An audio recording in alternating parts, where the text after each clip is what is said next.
Nyarlathotep, the crew cares. I am lost. Our time gone void. I do not recall distinctly when it began, but it was months ago. The general tension was horrible. To a season of political and social upheaval was added a strange and brooding apprehension of hideous physical danger, a danger widespread and all-embracing, such a danger as may be imagined only in the most terrible phantasms of the night. I recall that the people went about with pale and worried faces, and whispered warnings and prophecies which no one dared consciously repeat or acknowledge to himself that he had heard. A sense of monstrous guilt was upon the land, and out of the abysses between the stars swept chill currents that made men shiver in dark and lonely places. There was a demoniac alteration in the sequence of the seasons. The autumn heat lingered fearsomely, and everyone felt that the world and perhaps the universe had passed from the control of known gods or forces to that of gods or forces which were unknown. And it was then that Nyarlathotep came out of Egypt. Who he was, none could tell, but he was of the old native blood and looked like a pharaoh. The fellahin knelt when they saw him, yet could not say why. He said he had risen up out of the blackness of 27 centuries, and that he had heard messages from places not on this planet. Into the lands of civilization came Nyarlathotep, swarthy, slender, and sinister, always buying strange instruments of glass and metal and combining them into instruments yet stranger. He spoke much of the sciences, of electricity and psychology, and gave exhibitions of power which sent his spectators away speechless, yet which swelled his fame to exceeding magnitude. Men advised one another to see Nyarlathotep, and shuddered. And where Nyarlathotep went, rest vanished, for the small hours were rent with the screams of nightmare. Never before had the screams of nightmare been such a public problem. Now the wise men almost wished they could forbid sleep in the small hours, that the shrieks of cities might less horribly disturb the pale, pitying moon as it glimmered on green waters gliding under bridges and old steeples crumbling against a sickly sky. I remember when Nyarlathotep came to my city, the great, the old, the terrible city of unnumbered crimes. My friend had told me of him, and of the impelling fascination and allurement of his revelations, and I burned with eagerness to explore his uttermost mysteries. My friend said they were horrible and impressive beyond my most fevered imaginings, that what was thrown on a screen in the darkened room prophesied things none but Nyarlathotep dared prophesy, and that in the sputter of his sparks there was taken from men that which had never been taken before, yet which shewed only in the eyes. And I heard it hinted abroad that those who knew Nyarlathotep looked on sights which others saw not. It was in the hot autumn that I went through the night with the restless crowds to see Nyarlathotep, through the stifling night and up the endless stairs into the choking room.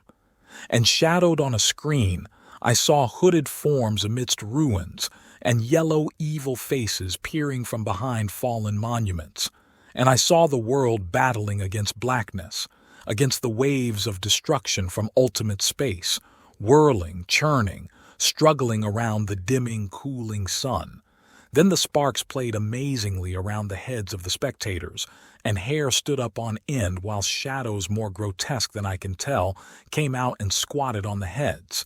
And when I, who was colder and more scientific than the rest, mumbled a trembling protest about imposture and static electricity, Nyarlathotep drave us all out, down the dizzy stairs into the damp, hot, deserted midnight streets. I screamed aloud that I was not afraid, that I never could be afraid, and others screamed with me for solace. We swore to one another that the city was exactly the same, and still alive, and when the electric lights began to fade, we cursed the company over and over again, and laughed at the queer faces we made. I believe we felt something coming down from the greenish moon, For when we began to depend on its light, we drifted into curious involuntary formations and seemed to know our destinations, though we dared not think of them. Once we looked at the pavement and found the blocks loose and displaced by grass, with scarce a line of rusted metal to shew where the tramways had run.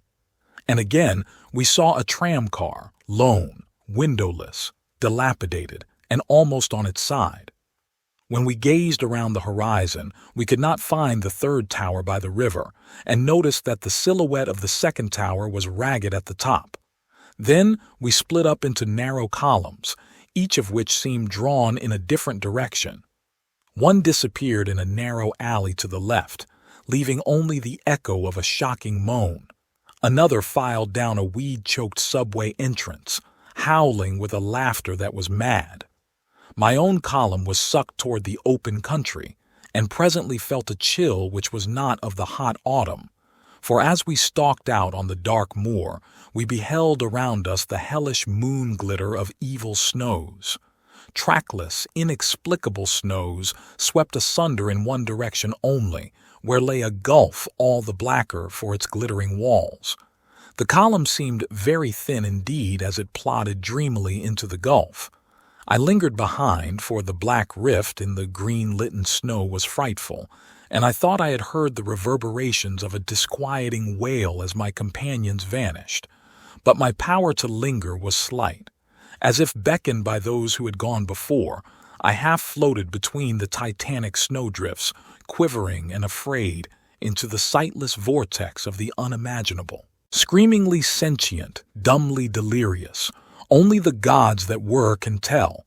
A sickened, sensitive shadow writhing in hands that are not hands, and whirled blindly past ghastly midnights of rotting creation, corpses of dead worlds with sores that were cities, charnel winds that brush the pallid stars and make them flicker low.